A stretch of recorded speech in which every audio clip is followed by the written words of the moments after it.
Welcome, music lovers. Welcome, dreamers. Welcome, everyone who has ever sat in a darkened concert hall and felt the walls of the world fall away, because this is a moment you have been waiting for, whether you knew it or not. Il Volo is coming to the United States, and they are bringing with them everything: the soaring tenor voices, the heartbreak encoded in every rising note, the warmth of three young men who grew up in front of the world and became something genuinely extraordinary. The tour begins in just 2 weeks. And if you have been following their journey, through the arenas of Buenos Aires, the ancient grandeur of Rome, the electric crowds of São Paulo, the poetic streets of Madrid, the luminous stages of Tokyo, then you already know that what is about to arrive on American soil is not simply a concert. It is an experience. A reckoning. A homecoming of the soul. The world tour that has swept across continents over recent months has left behind a trail of unforgettable moments, and it is impossible to speak of Il Volo without speaking of the silence that precedes their music. There is a particular kind of hush that falls over an arena the moment Piero Barone, Ignazio Boschetto, and Gianluca Ginoble walk onto a stage. It is not the quiet of an empty room. It is the breathless quiet of thousands of people surrendering simultaneously, leaning forward in their seats as though the air itself has changed texture. Fans describe the moment in Buenos Aires as something almost sacred, the kind of quiet you only find in cathedrals or in the seconds before a prayer. And then, when the first note broke open the darkness, the crowd exhaled as one. Have you ever felt music like this before?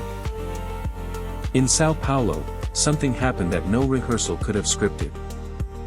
Gianluca stepped to the edge of the stage midway through a performance, the golden stage lights behind him painting long shadows across the front rows, and he simply looked out at the crowd for a long, unscripted moment. He did not speak. He did not gesture. He just looked, as though he was trying to hold the entire arena inside his memory. Many in the audience were seen wiping tears in that pause, not because of anything that had been sung, but because of what had not been said. There are moments in great art where the silence between the notes carries the full weight of what language cannot hold, and that was one of them. Viewers around the world who later watched the footage shared how that single pause stayed with them long after the concert ended. The Rome performance carried its own mythology. Standing before the city that gave classical music so much of its DNA, all three members sang as though they were offering something back. A tribute carried across generations. The stage at Rome was sparse, deliberately so, because the producers understood that nothing on earth competes with those three voices when they find each other in perfect harmony. When they launched into a signature passage toward the end of the second act, the entire arena fell into that cathedral silence again, and then, before the final note had even finished resonating through the stone and steel, the crowd erupted. It was a standing ovation that lasted nearly 4 full minutes.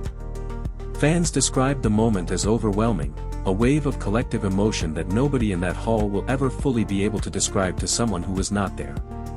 Did you feel this moment too?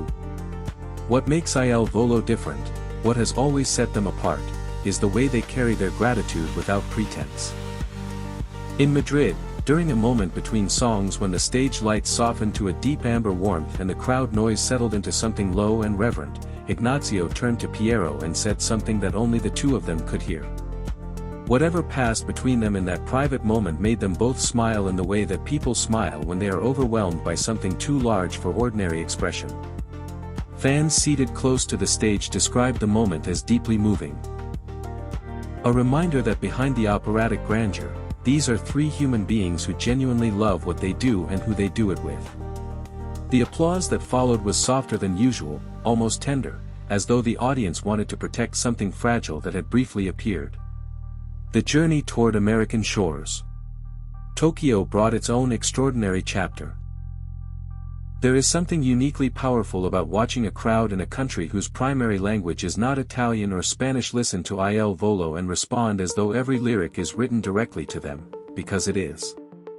Music at the level these three perform it bypasses the logic of language entirely. It arrives somewhere deeper.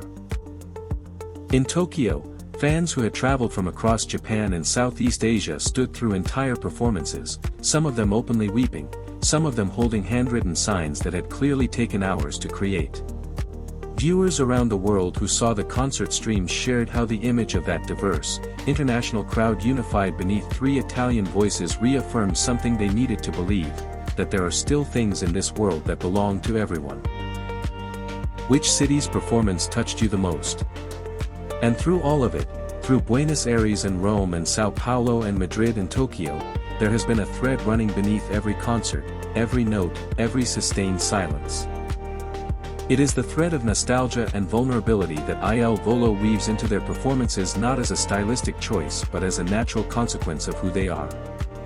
These are three men who have been performing together since they were teenagers, who have grown up in the full view of their audience, and whose voices carry the weight of that shared history in every phrase they sing. When they perform their most beloved material, something in the room shifts, not just emotionally, but physically. People sit differently. They breathe differently. Fans describe the sensation at multiple stops as feeling both very young and very old at the same time, as though the music was reaching backward and forward through their lives simultaneously. Now the United States awaits.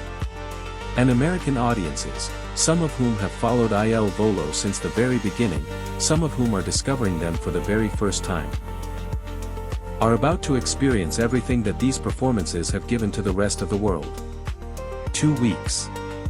That is all the time that stands between now and the moment when those lights dim and that cathedral silence descends on American soil, and three voices rise together and remind everyone in the building that beauty is not a luxury. It is a necessity. It is the reason we gather. It is the reason music exists at all. Il Volo does not simply perform concerts. They build temporary countries. Countries with no borders and no language requirements, where the only passport is your willingness to feel something. Every tour stop they have made on this world journey has added another city to that country, another audience to its population. Now it is America's turn. And if the patterns of every performance that has come before hold true, something is about to happen in those American arenas that will change people. Quietly, permanently, in the way that only the best music can change a person. Are you ready to be part of this moment? The world has needed this more than it knows. And Il Volo, Piero, Ignazio, and Gianluca, are ready to give it everything they have. They always do. They always will.